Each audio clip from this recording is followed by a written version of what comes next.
with the Pledge of Allegiance to the U.S. flag led by Councilmember Wayne Carpenter. We'll follow that with the Texas Pledge led by Library Services Director Kim Kroll, and then I will be leading the invocation. Please rise. Please join me in the Pledge of Allegiance. I pledge allegiance to the flag of the United States of America and to the republic for which it stands, one nation under God, indivisible, with liberty and justice for all. Honor the Texas flag. I pledge allegiance to thee, Texas, one state, under God, one and indivisible. Right. Join me with in prayer.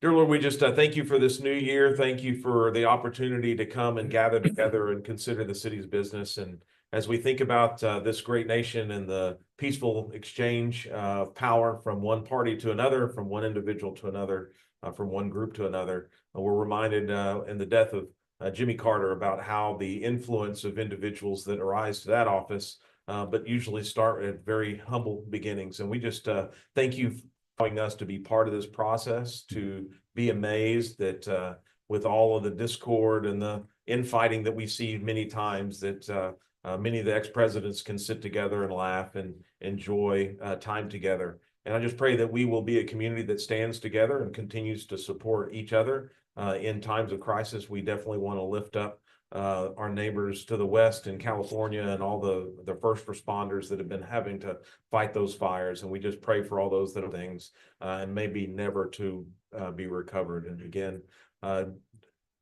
regardless of our differences, we just pray for those that are hurting. And just be with us this evening. In your name we pray. Amen. Amen. All right, we will call this meeting to order Tuesday, January 14th, 5:30 p.m.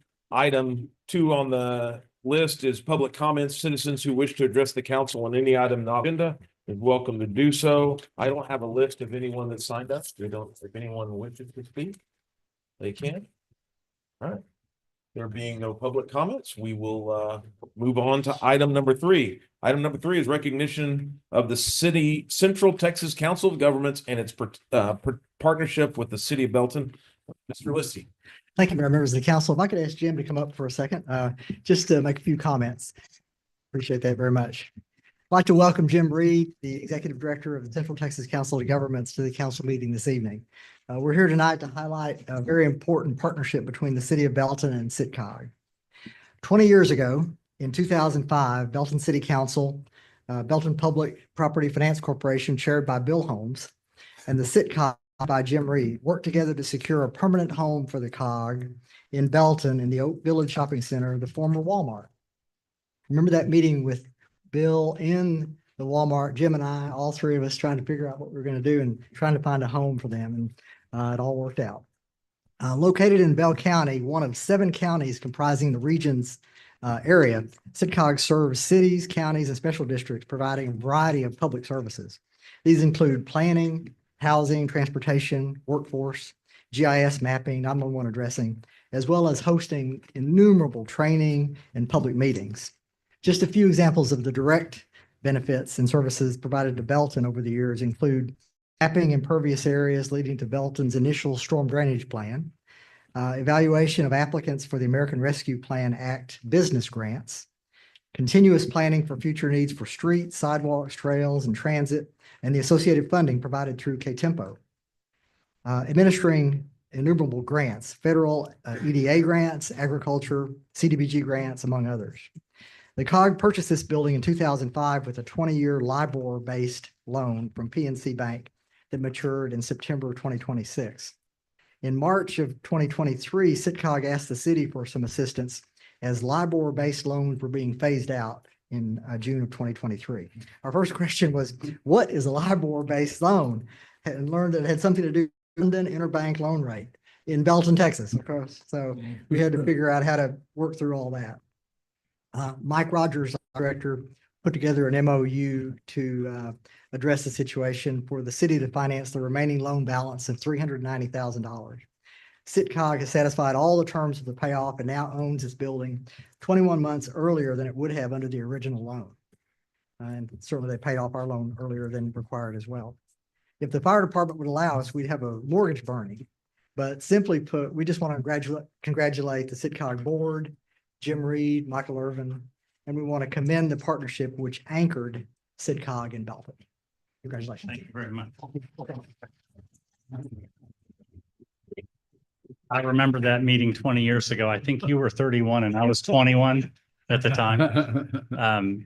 The Belton has always been our home base. And 20 years ago, we were going to wander in the wilderness and have potential other suitors to the east and the west. Some very smart people got together and said, and Sam needs to sit down and figure out how to keep the cog in Belton.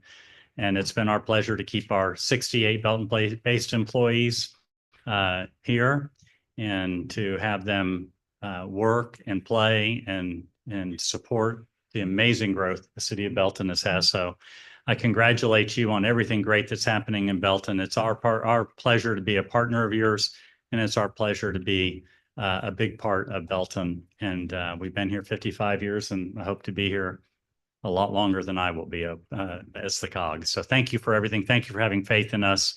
Thank you for the vision of this council and councils previous to you. And we wish the city the best of luck, and here's to another 50 years. Thank you very much. Hey, Sam, can I just make a quick comment? Bill Holmes was so proud of the Belton Public Finance Corp and the ability to issue debt. And I remember he had the red herring from that debt issue hanging on the back of the wall behind him. And so very proud. And it was a neat Belton has used in the past to get some stuff done. That's amazing. It's been 20 years. That's like a whole career, and it seems like it wasn't that long ago, but it must be getting old. So, Too bad y'all aren't old enough to remember the cog in the Newman building there, and which is now Nancy Boston's building. Do you remember that? Oh my God. oh, wow. I worked in And that. That's crazy. That's, Man, y'all sound, yeah. because we are. I am old. All right. It Yeah. sounds old too. Yeah. All right. Moving along. Items 4 through 11 is our consent agenda. These items can be enacted by a single motion, or any item can be pulled for independent consideration by any council member. I'll read them and then we can make a motion or pull any items. Item 4 is adopting the minutes of the December council meeting. Item 5 is appointing the Quality of Life Subcommittee. Here we have 6 members that include Jonah Sizemore, Lindsay Austin, Oscar Bersoza. The next one is Baron Lucy. Luce. Okay, yeah. Judy Owens and Terry Covington. Some of those are easier for me to pronounce than others. Item 6 is reappointing to the tax increment reinvestment zone number 1 board of directors. We will be reappointing Stephanie O'Banion, Craig Pearson, and Barbara Bozon. Item 7 is adopting an ordinance amending Chapter 15, Article 2, Division 2, Section 15-2 of ordinance expanding the Parks Board from 5 members to 7 members. We will appoint those members if this passes later. So just be on the lookout for nominations for the Parks Board.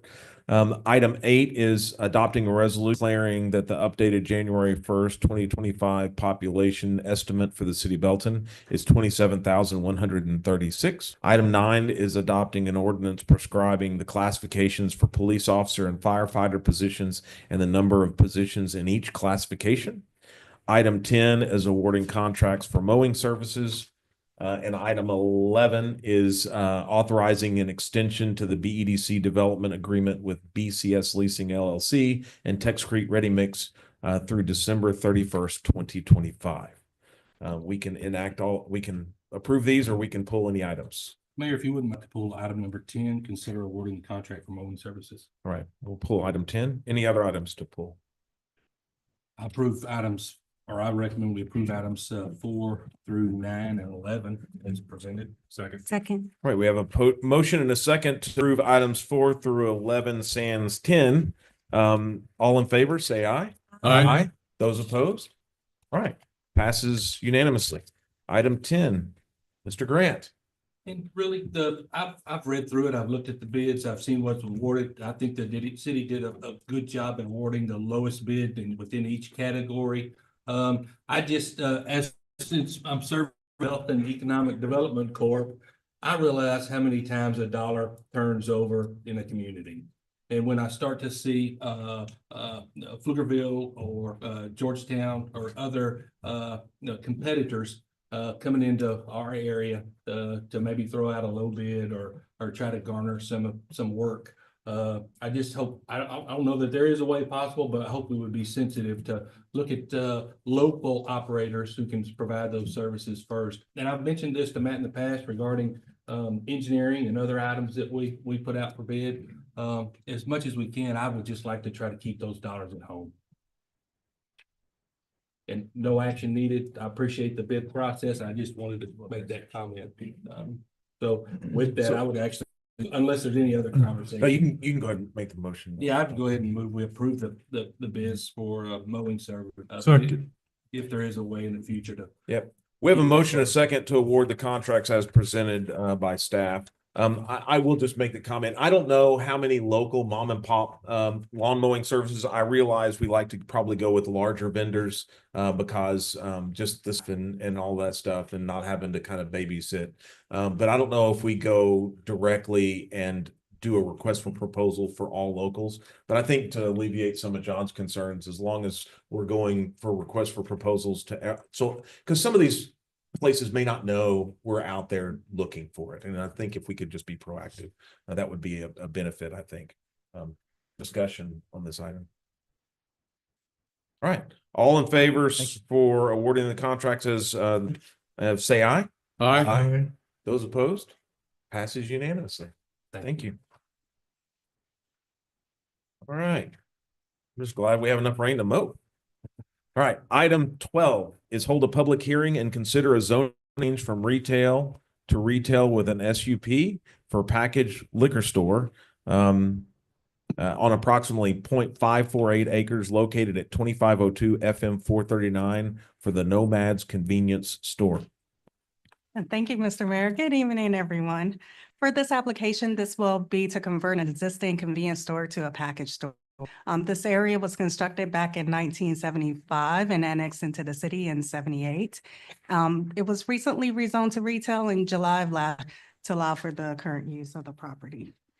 Again, this property is surrounded by retail, agricultural at the back of the property and also the east of the property. Across the street, there is retail with an SUP for a car lot, and there's also a planned development office one and some county enclave areas, as you can see with the white. As you can see, there's a developer, there's a current convenience store. Here is a look at how that site currently looks. With this package store, this is one of several we'll be reviewing. And this is after the election that happened and also the amendments to our city codes to allow for certain uses. And this one use requires an SUP to allow it in all of the zoning district.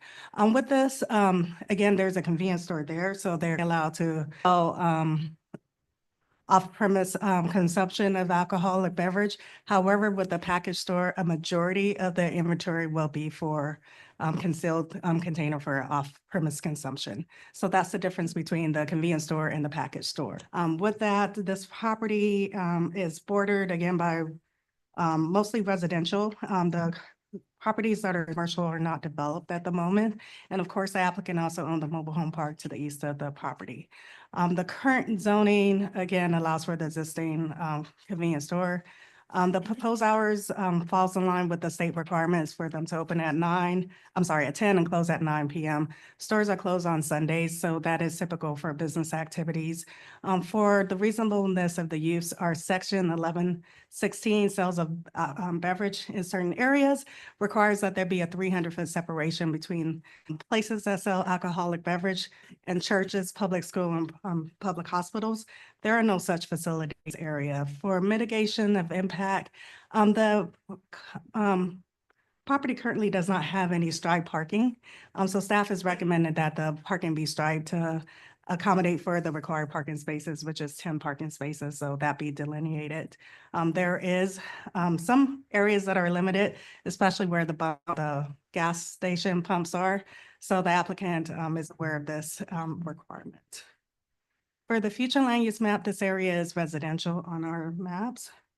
The Planning and Zoning Commission heard this item at their meeting on December 17th, and they recommended approval for the zoning change to allow for this. Again, future development on site comply with the standards in the retail district. The use is allowed and the applicant must strike the parking lot within 90 days following the approval of the amended zoning ordinance. For future improvements, a final plat is required and submittal of civil plans and construction plans that meet our adopted standards are also required. The applicant is here should you have any questions, and I'll be happy to answer any questions that you have as well. All right. Thank you. This being a public hearing, we will close the council consideration and open the door for anyone who wishes to speak in favor or against this item. Item 11. There being no one wanting to speak for or against this item, we'll close the floor and reconvene the council to consider this and make a motion. Do you know how are liquor hours set handled for a convenience store that is open more than those hours? TABC looks at those regulations and they believe regulate, enforce that. For that, again, the website that I was reading said from 10 to 9, and there are certain days that it needs to be closed, including Sundays. There's also Christmas holiday, Thanksgiving holiday, and New Year's. I believe that's also required. So TABC will handle that on the state level. So that's just for liquor sales alone closed? Yes, sir. So the store doesn't have to be closed, just the liquor sales. Yes, sir. But because the majority of the inventory in this area is going to be for the package store, then yes, that will have to be closed, but the gas station operation can still be, the pumps will still be able to open for I guess the customers. question is there a physical divider between getting a Twinkie and getting a Jack Daniels? Oh, that is a good. Like, is there a door that's locked that? I was Applicants- Yeah. gonna point to that. Oh, sir, could you come up? Please say your name and I live at 10230 Alamosa Drive, Temple, Texas. For a liquor store, no one under the age of 21 is allowed in between 10 and 9. And Sundays closed, of course. Anything can be sold in that store between those hours, as long as they follow the guidelines of everyone has to be 21 and over, unless accompanied by a parent, of course. So the majority of the stuff that would be sold would be probably 90% of the liquor items, and then 10%, we would still do the Twinkie and stuff for people, but it would still fall under the guidelines of the ABC, which is 10 to 9, Monday through Saturday. So you'll be closed on Sunday? Yes, sir. Okay, and so folks coming out there to get gas or going in to grab a Twinkie or something, they have to be 21 to come in? Yeah, they would have to be 21 to come in. Yes, sir. Okay. Who oversees that? ABC? They don't have the staffing. They send secret shooters out. So it'll be completely closed on Sunday, sir? Okay, And holidays. and the gas pumps are. They'll shut down at 9 as well, 9 p.m. Okay. Okay, so this basically is not going to be a convenience store anymore. It'll be a package store, period. That happens to sell gas. Yeah. And Twinkies. Yeah. Okay, and minnow, And that's minnow. important. As far as sign order, I guess it would be subject to the same sign ordinance that everything else is. correct, it would be subject to our current adopted standards for signs. Okay. Yeah, I've seen some package stores that get a little excessive with signs and posters, very signage and stuff like that. So I would just want to be clear that I think to keep things looking nice and professional, that we would adhere strictly to the sign ordinance for the city. Sorry. And I don't know if that requires any special action with SUP or anything. It sounds like it would automatically be subject to that. By the zoning district, basically. Yep. Okay. I move we approve item number 12 as presented. Second. We have a motion and a second to approve item number 12 as presented. Any other comments? All in favor, say aye. Aye. Those opposed? Passes unanimously. All right, item 13, lucky 13, hold a public hearing and consider a zoning change from planned development to planned development with an SUP for a packaged liquor store. Sounds familiar. Located at 160 West Loop 121, Suite 1 for the proposed Nomads Liquor Store. Also sounds familiar. I don't need a special reason. Hi, Jim. Ms. Nina. Thank you, Mr. Mayor. Yes, sir. Again, Mr. Sharma is the applicant for this. This application only applies for Suite 100 for that to be used as a liquor store. Again, the shopping center completed in 2021, so what conforms to our requirements for the civil plans, parking, exterior lighting, et cetera. There are some interior plans that are needed to complete out that interior space for that use. Existing businesses in that area includes the Glass Phoenix and also Action Behavior Center. We'll talk some more about that. So the location of the property is off of Interstate 35 and West Loop 121, just past the 7-Eleven. Adjacent zoning are retail, everything around here, PD Expo 11. The PD Expo allows for permitted uses and retail stores are one of that permitted uses in there. Here is an area of that area. Again, this is in a strip mall and this will only apply to Suite 100. Here is an exterior elevation of that building and property. As you can see, there is a drive-through that is right at the exterior of Suite 100. I apologize. That's the anchor location over there. There is a drive-through, but you have to circulate around the property to get to the back of the property to be able to access that. And compatibility, this is an existing multi-tenant building. There's an existing vape shop and Action Behavior Center. That is an autism training therapy place. Also, again, this is a strip mall, so there are frequent changes between the tenants. I'm not sure if this is a daycare or just a therapy area, but there is not a protection for a 300-foot separation for the type of use that's currently there. The city does have that for public school, hospitals, and churches, and this meets that separation requirements. There are no mitigations necessary for this particular site because it conforms to all of our city requirements. Here is that 300-foot buffer just to show you what falls within that. The hotels across the street, and then adjacent 7-Eleven.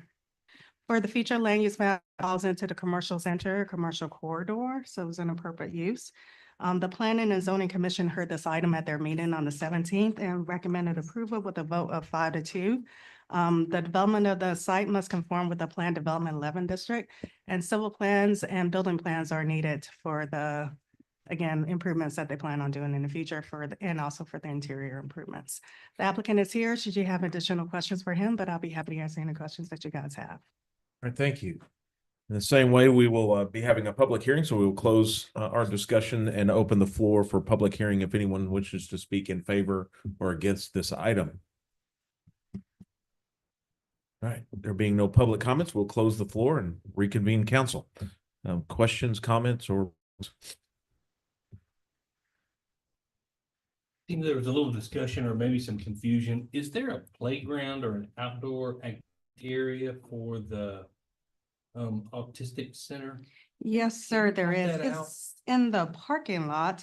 It's on the further side, and I believe there was some fencing around that area. I apologize, didn't take a picture of that. But they went through a permitting process to make sure that that was allowed to use those parking spaces for the play area. That's approved usage? Yes, sir. for that area? There were a lot of parking, so it exceeds our requirements for parking. I want to say there's additional 20 extra spaces that were not required, so this was an added bonus for them to be able to use that area. And our zoning requires 300-foot separation from a liquor store and what? Churches? Churches, public schools, and a public hospital. I think while the letter of the law, this is not a public school, it is a school used by the public. And it's a unique school, but there's definitely education with children. And I think again, the letter of the law versus the intent, I think this puts it closer than what the 300. Depending on what you want to, or the tenant, right? We Right. can just label them tenants. But I have a concern that we have a playground. I mean, the intent, right, for selling liquor, not within those areas are for a reason. I would say, again, I was thinking strictly public school owned by a public entity, K to 12. Daycares are usually in a shopping center. There isn't usually ever separation requirements for that type of use, but again, this. Yeah, for you guys. but I mean, if you think about, so it's school, churches, and what else? Is it just Hospitals. hospitals? So would that include, you know, like, the Urgent care. quick urgent care facilities and sort of thing? I think we need to relook that. Not a public hospital. I think it's, and the second one, vape stores currently unregulated, next to alcohol sales. I just think that creates an element prone to those who may abuse those substances. Anyway, that's a concern that I've heard some constituents say. And on-site consumption is strictly prohibited, correct? It is prohibited. It's not a bar. I know. And not to I'm just counter pointing argue that out. David's point, but they did move in under 300 feet from another TABC license door to door with the gas station, who does have a beer and wine license. So they moved in within 300 feet. So Is it a drop your child off for 8 hours or after school study program, or I'm not familiar with the facility and the program or what. I apologize. I don't know the answer to that as well. From their website, it looks like testing and counseling and things like that for autism. So I don't know that it's a drop off. You know, parent goes to work, pick them up. I don't know, but I don't know. yeah, I think it's 8 more, hours of school. it's more focused counseling and therapy for children with autism. Probably pointing at. So you do drop off, but it's probably a short-term appointment.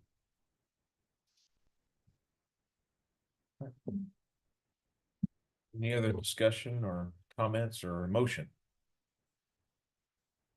I You move said- we approve agenda item 13 is presented. Second. We have a motion and a second to approve agenda item 13. All those, any other discussion? Yeah, you said drive-through, but there's no window or anything They'd cut it. on that. Correct.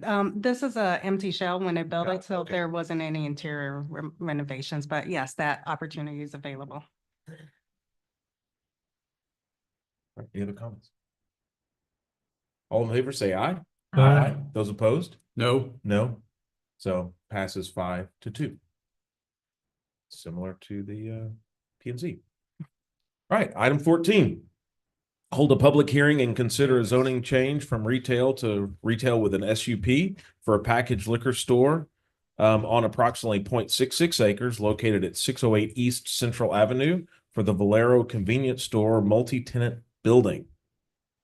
There's more. Thank you, Mr. Mayor. Deja vu all over again. This is for where the healthy station used to be, the Valero gas station off of Central Drive. Here's an area of that location, and again, only applied to Suite A of that plaza or that multi-tenant building. This area and surrounding areas are all zone retail. Here's a look at that area, and the store will again go into plaza, that the part that is on the western side of the building. Also next door to this is other businesses, including restaurants. There's an auto service place and also Creekside Cigar. Hours of operations are consistent with the typical businesses over there.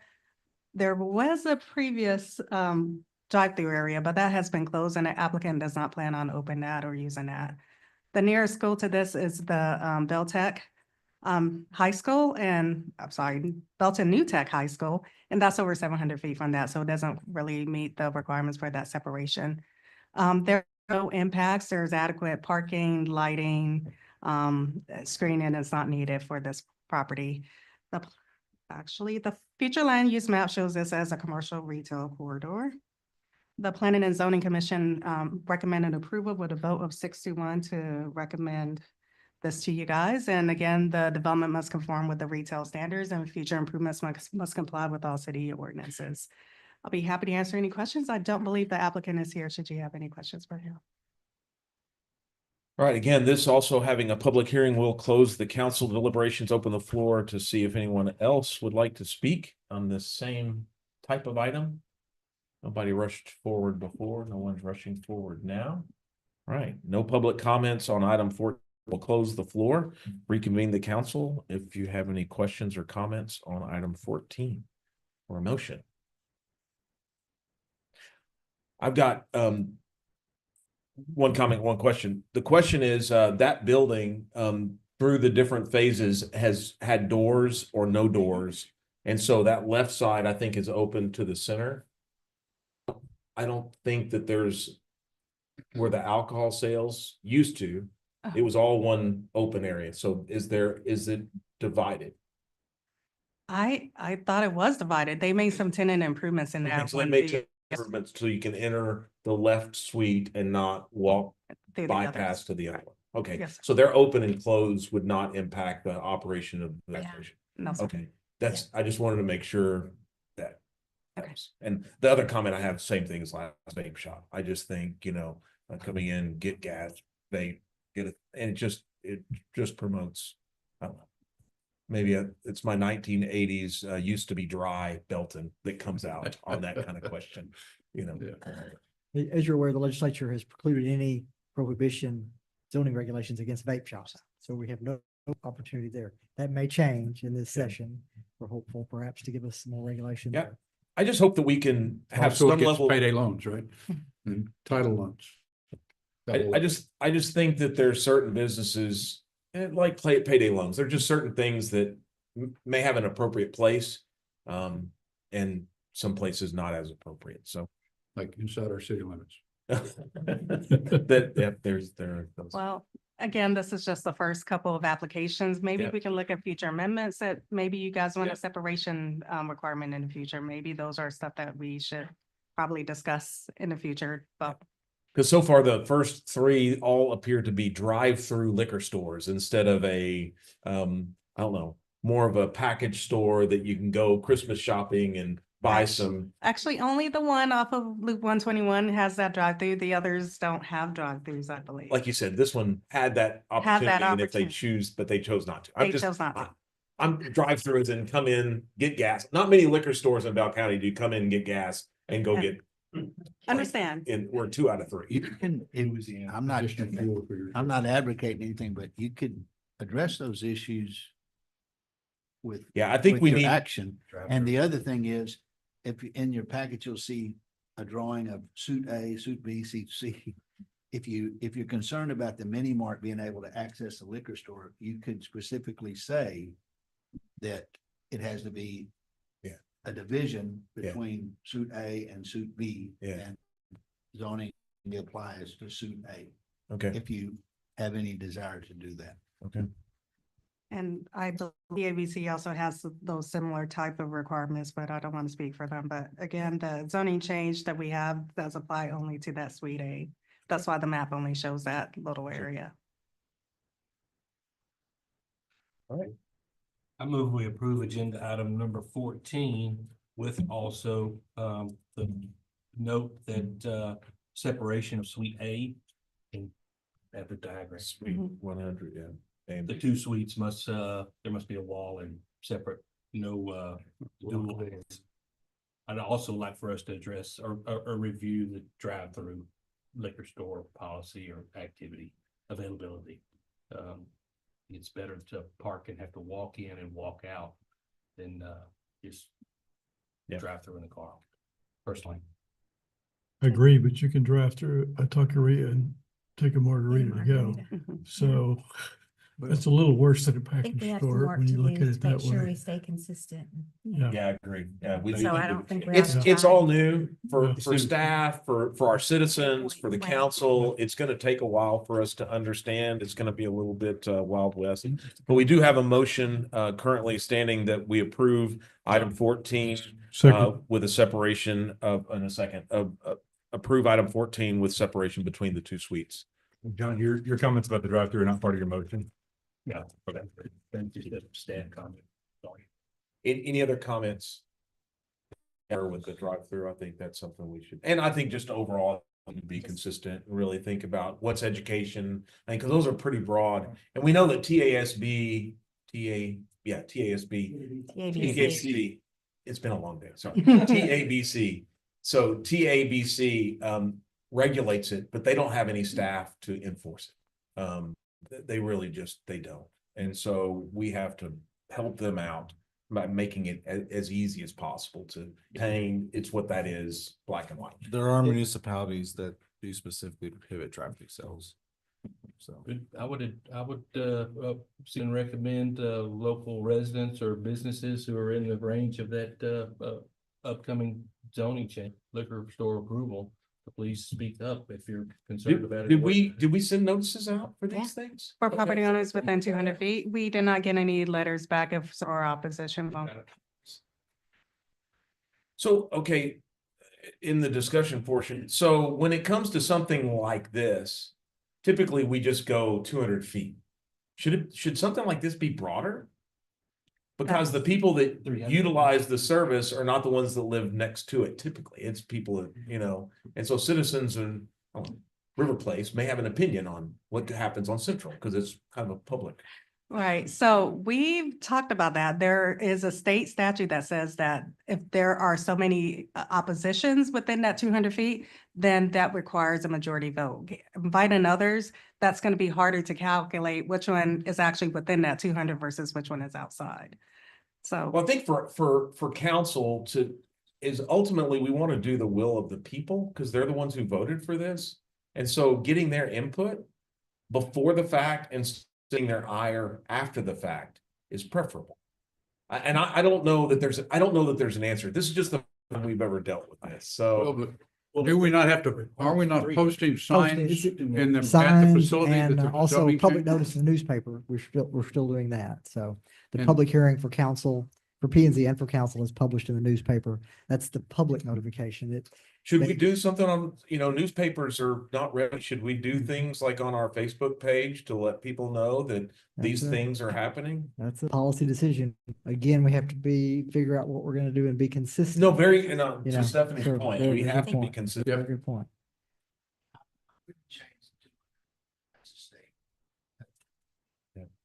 But yeah, anything puts in right now, if you're gonna do it for this type of zoning, why I do it. Sounds like future discussion. All right. Any other comments? All right. All in favor for item 14 with the restrictions of the separation between the suites, say aye. Aye. Opposed?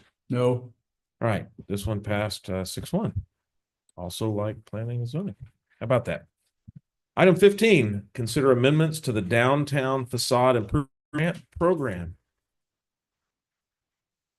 I have Miss Moore, but she's walking off. It looks like it's Bob.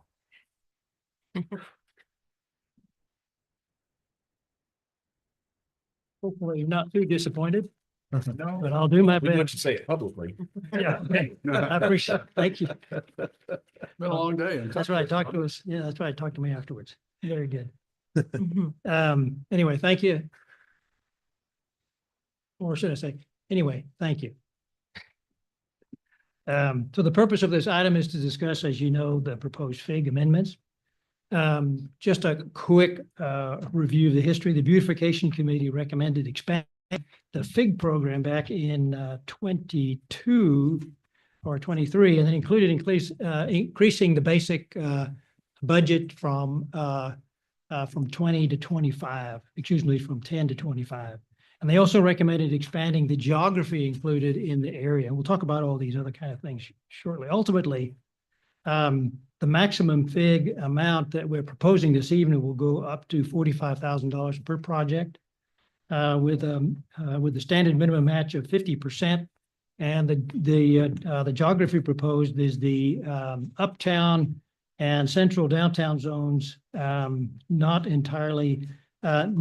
entire Imagine Belton plan area. And I hope you're all familiar with that kind of thing. So this year, the budget was increased in the TERS budget from 50 to 150. And I'll just run a couple of slides to help you get there to understand. Currently, the policy is for the primary facade is 10,000, secondary facades up to 10 for a maximum of 20, which requires a $40,000 investment on the private sector. So proposed is up to 25 for the primary facade, the secondary 20, all in red there for second, third, fourth, whatever they are, for a maximum grant of $45,000. Which obviously will require a $90,000 investment on the private side. The other item that was added in there was the concept of administrative flexibility, and that is added after conversation with this subcommittee to evaluate projects in light of the budget that is created through the budgetary process and the overall impact to the community. In other words, that concept is there for the council to consider projects that may be larger than what you see on the screen right here, to evaluate its impact on the community based on conditions that you yourself will set. Okay. So currently, the geography where facade grants are awarded are in the downtown district. That's the area in green there. And as I mentioned, the recommendation by the Beautification Committee was to expand the area to the Imagine Belton area. So let me give you that map as well. The blue line is the Imagine Belton plan area. The red hashed area, as you can tell, is the TERS boundary. And as you can probably remember, the central downtown area is pretty much the same as the downtown development area. So there's not much to talk about there, but the uptown area is different than the TERS boundary. So our suggestion is that it covers the majority of the uptown area. You can see that areas here are outside of the TERS boundary and areas here are outside of the TERS boundary. And there's areas that are outside the town area that are in the TERS area and outside the uptown area that are in the TERS area. So the areas that I just pointed out are still eligible for the FIG, for instance, and then the areas outside the TERS area would not be eligible for the FIG grants. Okay, so a little bit of change there. But I think the overall intent is to expand into the whole area, but we're bringing this whole thing to you with a limited expansion just because we have to start. We felt like we had to start more in a conservative way. So we just picked two areas. As you know, eligible buildings are non-residential building, but we're also suggestion that you include the live work buildings, which are also included in the Belton standards. These are mixed use buildings. So the subcommittee agreed that they should be included on the list of eligible buildings, excuse me. Contrast that to the types of businesses. There was some discussion. We suggested the first half of the list, which dealt with bail bonds, vape shops, CBD shops, and package stores. You know what a package store is now. And when we presented this to the subcommittee, they said, well, we agree that we should not be spending FIG money on these types of businesses. As a matter of fact, we suggest to include tattoo parlors, check cashing, payday loans, and I think y'all mentioned something about another use, not in this context, but maybe you think about that as well. They agreed with that also. So the recommendation at this point is to increase the maximum grant amount to $45,000, which consists of $25,000 for the primary facade, $10,000 per the secondary facades. The private investment is a minimum of 50%. The expanded geography and the live work buildings, and then the eligible and ineligible businesses on that list. So thank you very much. And those are recommendations primarily from the subcommittee to y'all. So I'm happy to answer any questions if you have any. What's your questions? I have a couple. Yeah. Are these reimbursable or are these upfront grants? These are reimbursable. Perfect. So you spend the money and then you Just submit your invoices and we pay you back. language clarification, K and L, I know it says excluding such uses as, and then has the 3 or 4 listed. Then there's more listed in L, but package stores is not listed again. So I don't, Are you looking at what are you looking at? there's just, what's ever in my packet right here. Okay. Proposed. It's the draft Proposed of the- facade. Oh, okay, okay, very good, very good. Yeah, yeah, Yeah. yeah. So like it's not listed again, so I don't, It will be. It will be. okay, just, okay. Yeah. Good catch. Thank you. I have a question.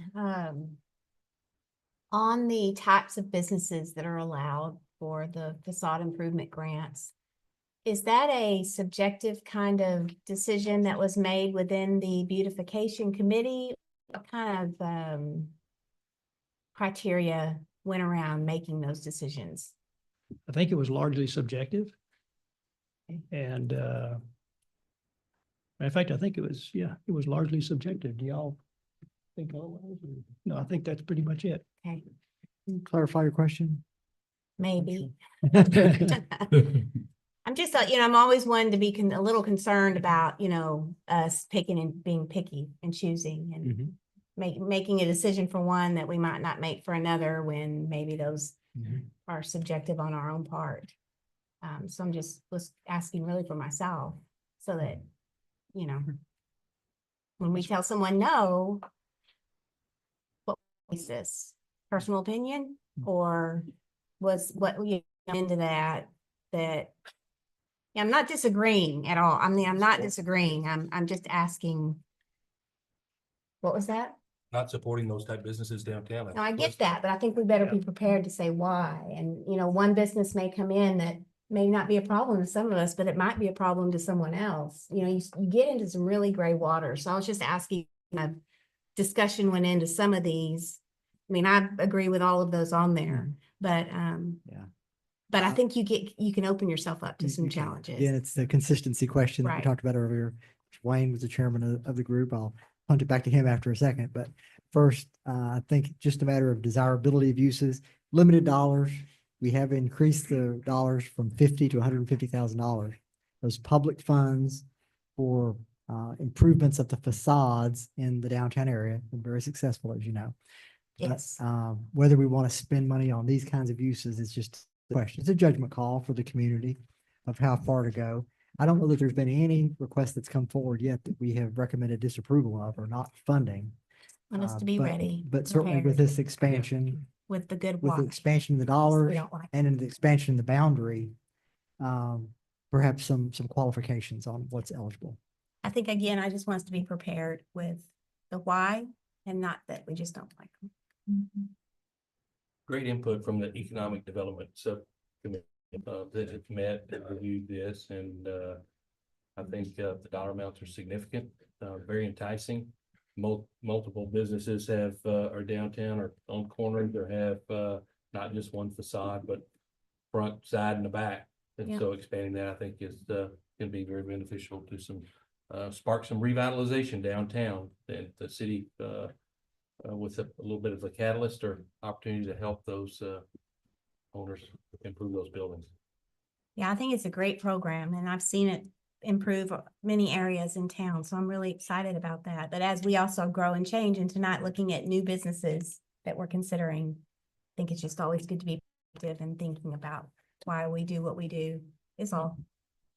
I think this and combine that with the murals program as well. Yep. There's a lot of subjective decisions coming to us in the future.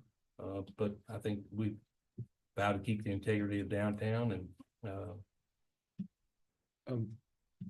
So I think a concern that I have, I think it's, well, number one, it's great that we're increasing the investment in this area because we've seen this is probably one of the levers that's helped impact downtown more than anything by being able to be a public-private partnership to improve the beautification of the city has really improved the clientele. Without naming names, you have better businesses that come in that are used by citizens on a regular basis. So I think it's been a really good thing. I think the first change of a really kind of accepting a little bit more of an investment in these buildings, and pretty much maybe not 100%, but over 90% have been a type of building. They've been buildings that share walls with other buildings, typically masonry, typically on a sidewalk. So, I mean, you look at what we've done, it's almost all downtown buildings, and they all share in the building. It's not a multi-tenant, it's multi-buildings like a multi-tenant. So you don't have one developer that does the whole thing. And so this really helps that type of development. And I think it's really good. I think if we expand, we're going to get a wooden house that's going to go from Joe's house to Joe's tax shop, right? And then we're going to have a facade easement on something that may not be really accessible to the public.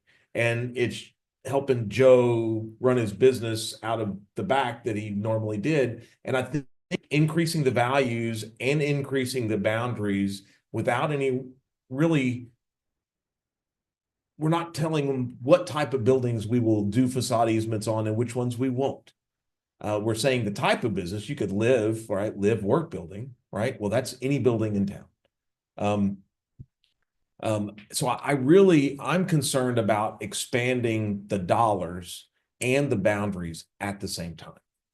I think we should probably be very targeted on areas and let those be saturated. And hey, once we're done in this area, let's move it to the other, because I fear that if we expand it to those boundaries, it's going to be peanut butter. We're not going to see, it's not any concentrated investment. It's just randomly Avenue I, right?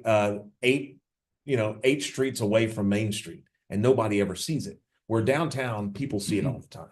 And so my concern is really on the concentrated investment. I think that let's say Central, let's do Central.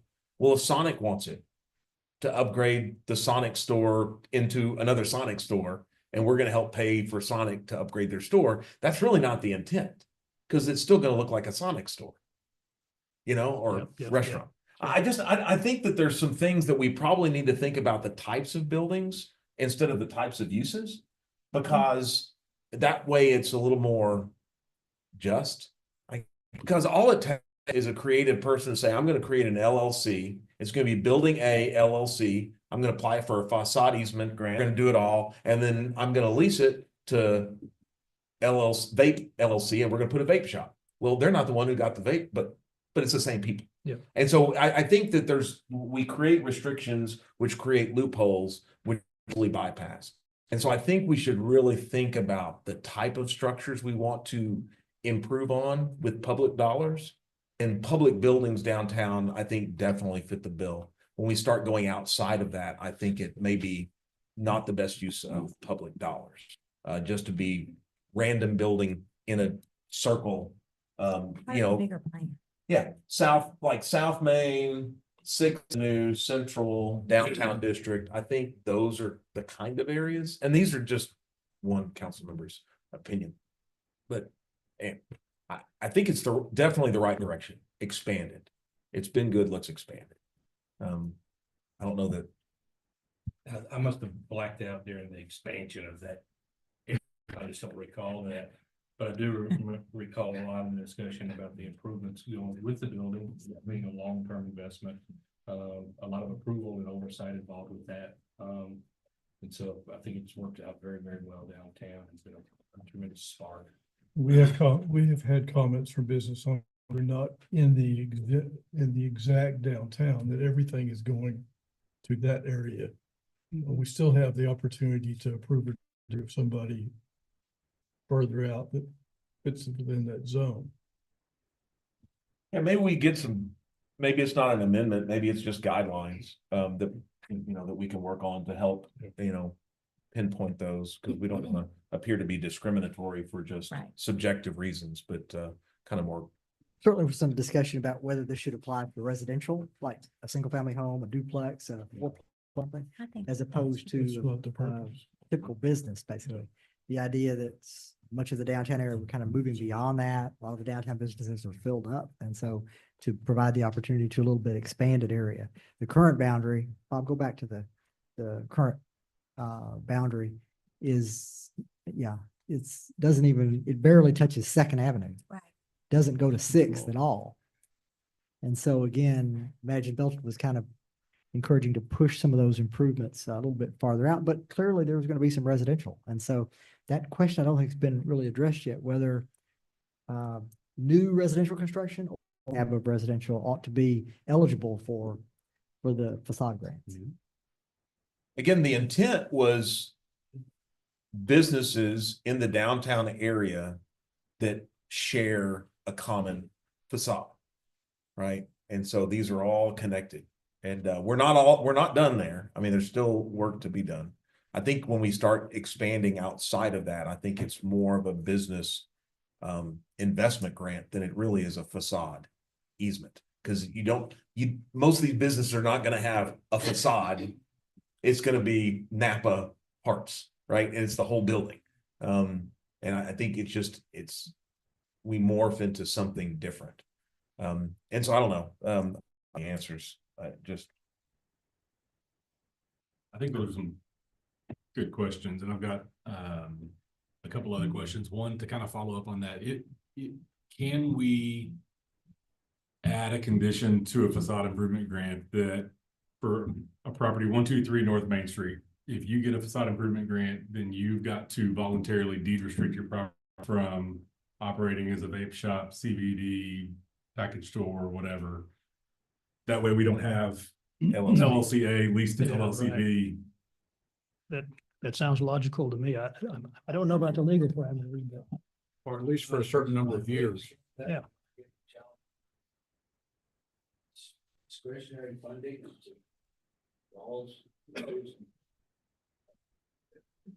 And maybe deed restriction isn't right, but conditioning a CO on it. Yeah.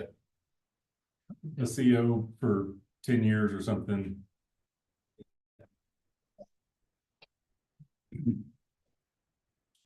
Older CO. Another question would be about how are non-tax-paying businesses, churches, schools, whatever, eligible to receive facade improvement grants from public tax dollars? Yes. They are. They did with Liberty. They did. Was it Liberty? Chamber We received. did. But the church, the Liberty Church, believe right, so. was white with Liberty the did too black. as well. Okay. Not a prohibition right now. And there's still an investment on that nonprofit side. Yeah. There's still that requirement. Yeah, they have to They've invest. got to come up with that money. Yeah. Yeah, that's what I'm feeling. Yeah. Is I think we think are. we may get into, it's been pretty clearly defined, and now we're kind of maybe getting muddy. If the intent of tonight was really to up the amounts, because I know we kind of have one kind of hanging in the balance. Is it possible for us tonight just to approve the amounts and put the rest In the current area. In the current Yeah, area, on and the then we can current area, expand the and- area to different, and we can look at the restrictions on buildings or businesses at a different meeting. I mean, then I'll go ahead and make the motion that we approve the dollar amounts, but leave the areas and any other restriction in the current ordinance the same, just make the dollar amount. Until we can, Until we can, Workshop it or something. Yeah. I'd Sure. second that motion. Like that.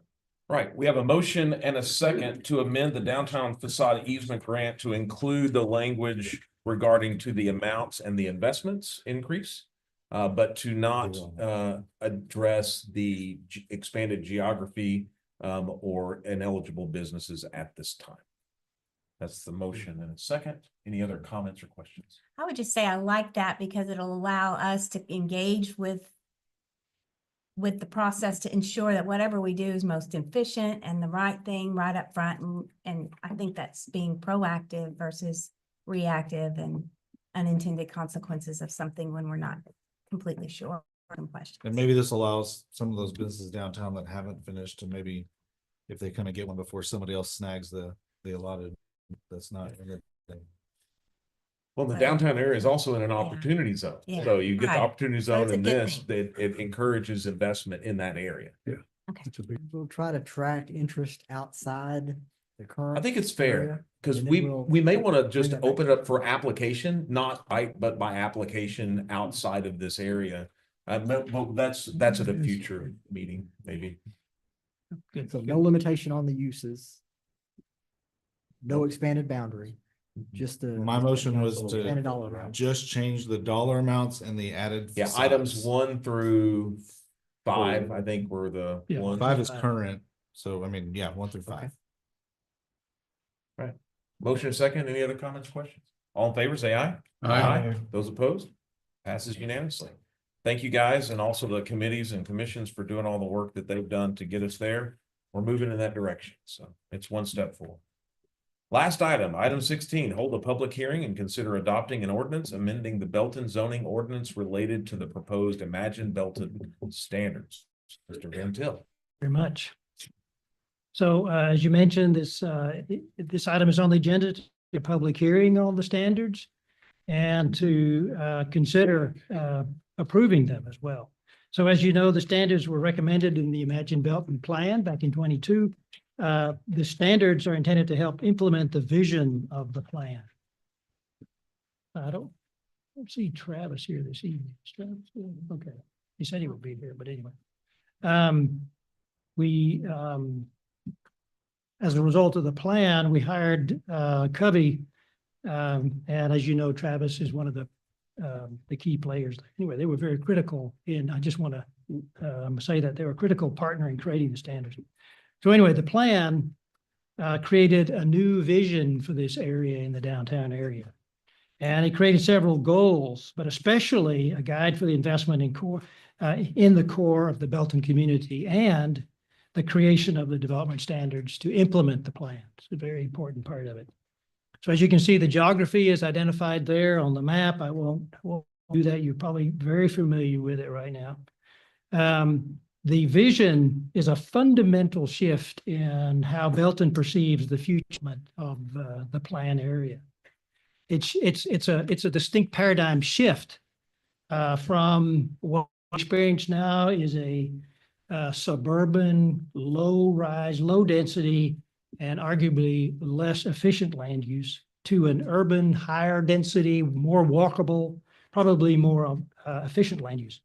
And to do this by right, which is a key point, as opposed to processing these newer, higher density developments through the rezoning process, which inevitably will be a rezoning process in every case.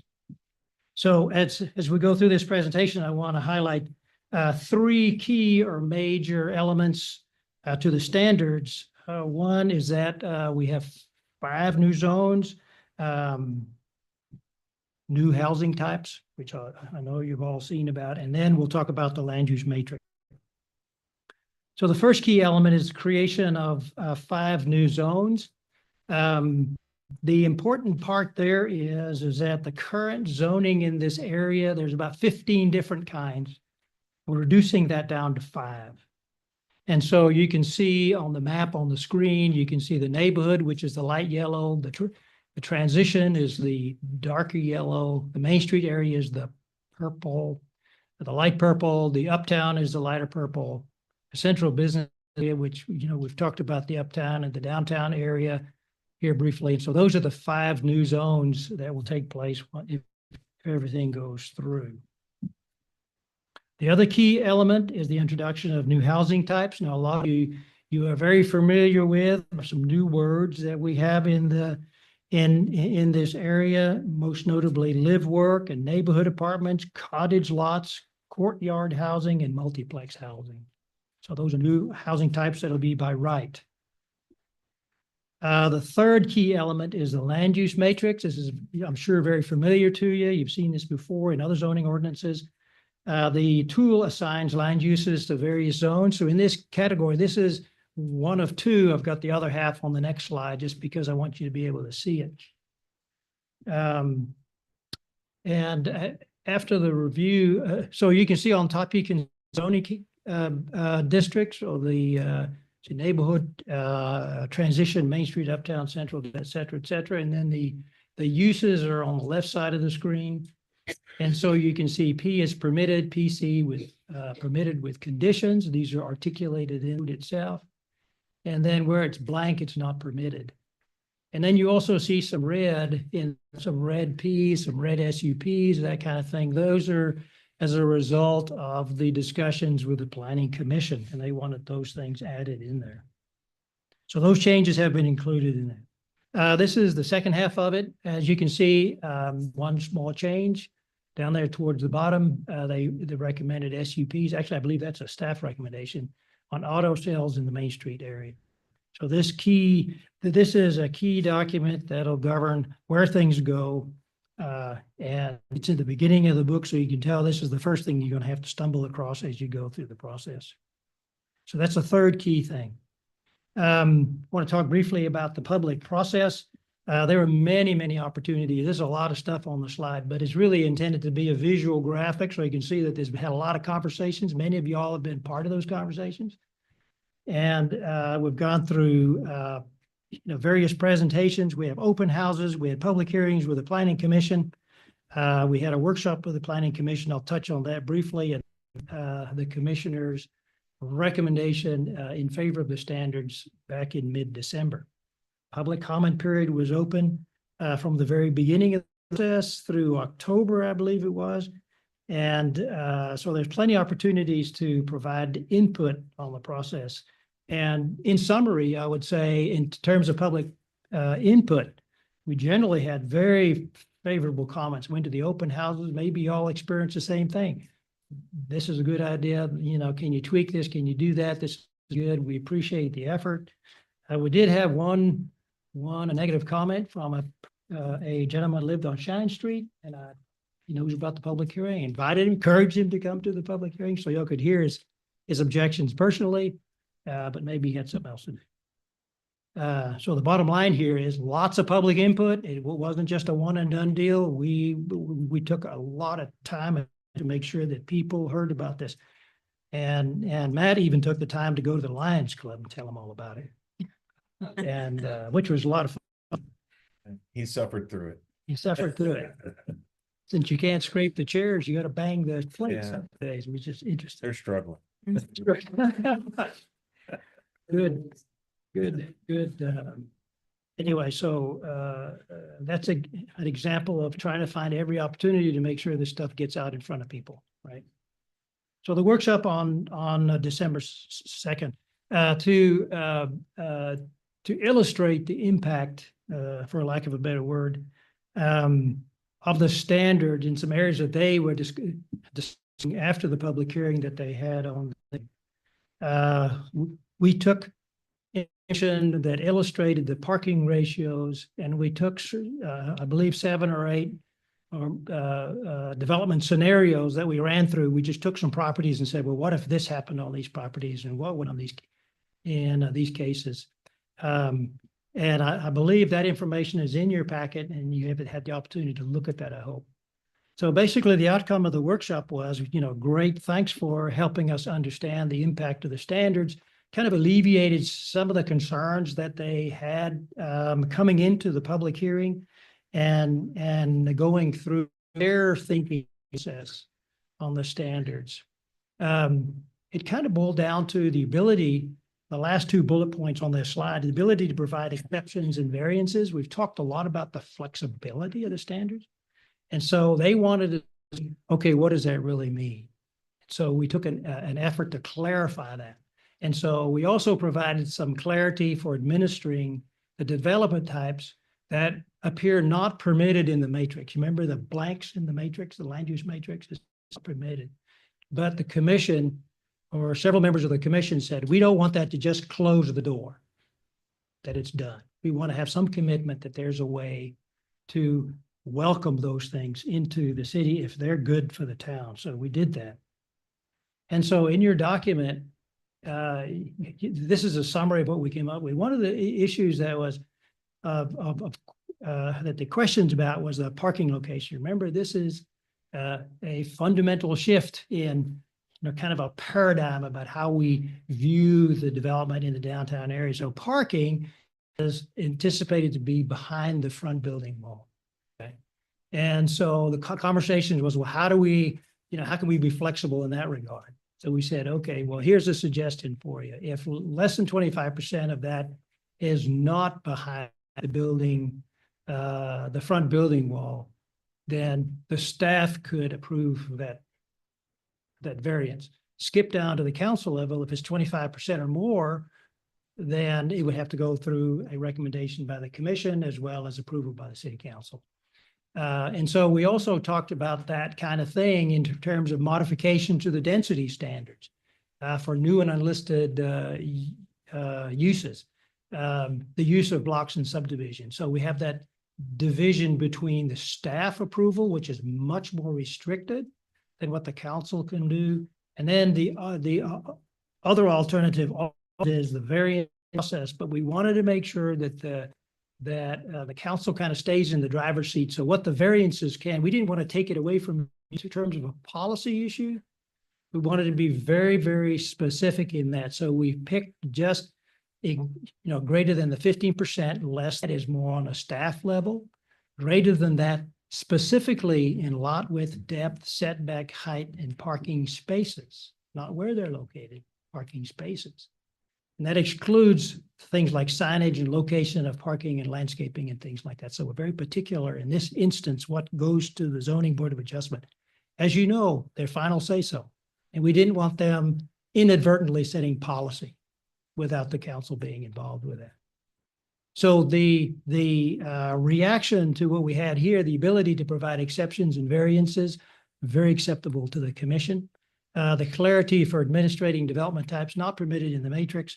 We had conversations about having a rezoning process. If somebody wanted to do something there that was not permitted in the matrix, excuse me, then that would basically be a zoning case. And so we suggested a PD because you want more data, more information, rather than a square on a map that says they want to do this and you don't know what it's about. That was very acceptable to the, they were happy with that outcome. And so subsequently they forwarded a favorable recommendation to the council. Happy to bring that information to you. Next steps. I got the age-old thing here. I got 2 major steps and I got 3 listed. Isn't that great? Okay, so step 1 is ask the council to adopt the standards in the map.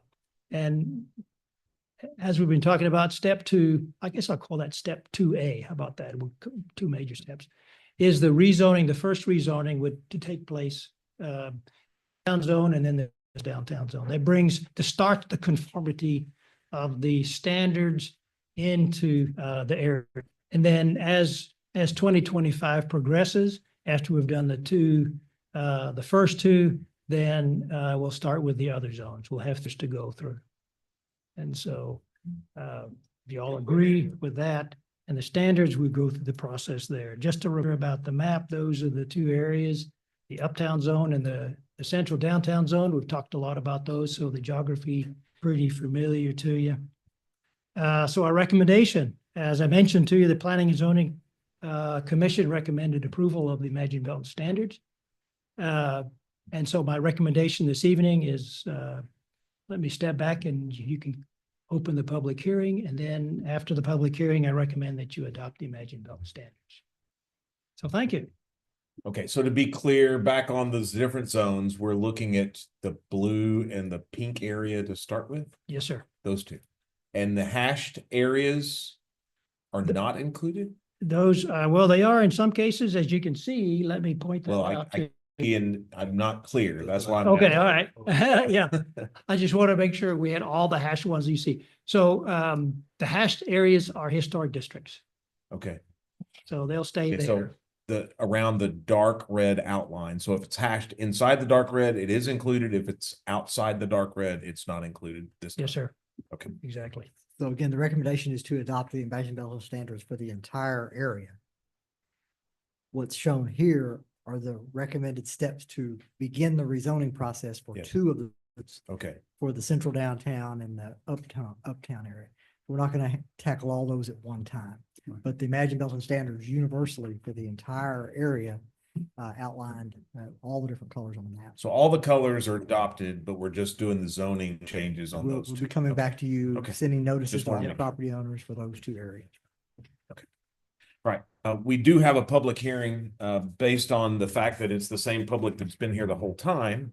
I'm not optimistic that we'll have people rushing up to the microphone, but we will close council deliberations and we'll open the floor to hear any public comments on the Imagine Belton standards. All right. There not being anyone coming forward, close the hearing and reconvene with questions, comments, and or a motion. I will share one of the comments or some of the comments I think from our friend from Shine Street. And I think it's a valid concern is when we start doing a lot of things by right, we don't have the same due process we used to have. They don't have to go to planning and zoning. Notice is necessarily spent. They've got an opportunity to address the council. So when Betty turns into Betty's Bakery, and she used to be a next door neighbor, but then all of a sudden you've got a neon sign out front and she now is operating a bakery out of her house because she lives in a particular area that allows for mixed use of businesses and that there's not a notice. And I think that we need to think about notifying people of different uses. I think just being good neighbors. You would hope that they would notify, but I know that if I woke up one day, it's like, what are they doing over there? And I Car wash next year. yeah, that's okay. Everybody's got to have a clean car. Especially if you live on Loop 121, you can't keep them clean.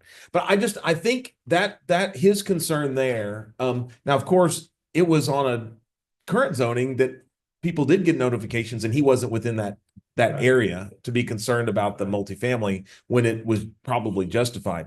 But I do think that there's got to be some middle ground on due process when a neighborhood starts to change. There's always neighborhoods in transition are tense situations for the community, but those are usually good things long term. They're just painful to grow through.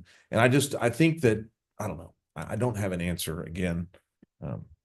Identifying a Will problem. be detailed as we go through the rezonings of these two areas. And so the specific application to you as a property owner and the area around it will be exposed a little bit more specifically than it was with this general plan and the standards.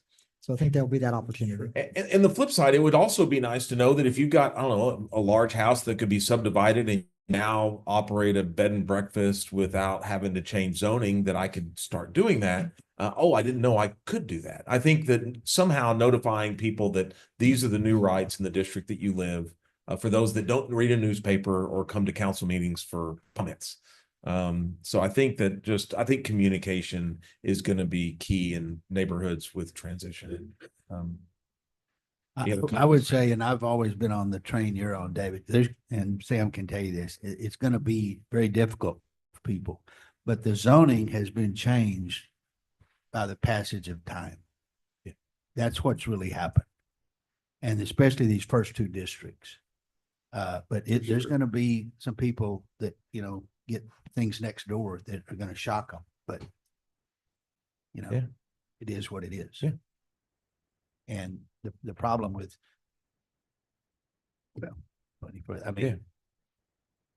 they can find out what's going to happen, but it's going to happen. And that's going to run into problem. There's not going to be a decision to be made. It's going to, what you do adopting what you're being asked to adopt, that's going to do it. And don't get me wrong, I'm not saying it's a bad thing. Like I say, I think the zoning's been changed by time and growth.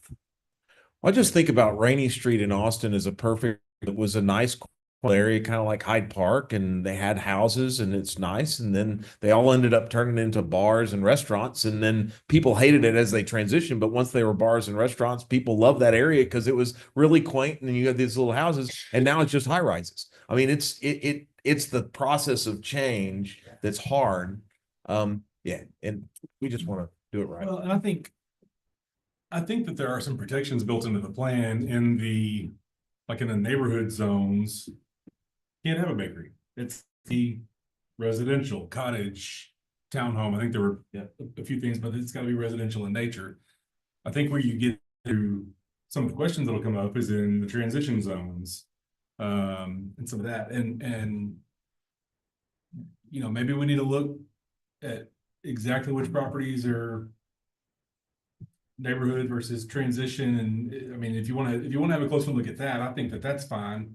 But I think that if you, the people that we're talking about protecting, really the conversation every time comes down to somebody who lives here and has lived here for 20 years and didn't realize anything was changing. And now I've got a vape shop next door or a bakery. Yeah. And I just don't think that's going to happen well, it can't happen in the neighborhood zones. Correct me if I'm wrong. It can't happen in the neighborhood zone. But there are neighborhoods and transition zones, and it's limited. It's not the whole thing. Yeah, that's fair. It's limited. Yeah.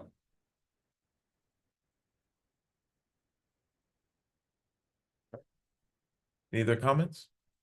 There's been lots of outreach to these individuals and families and businesses there's been a lot of opportunity for us to hear thoughts from those folks. And I get it. They may not have paid attention to mail or how all the different ways we notified, but that's a different issue. But I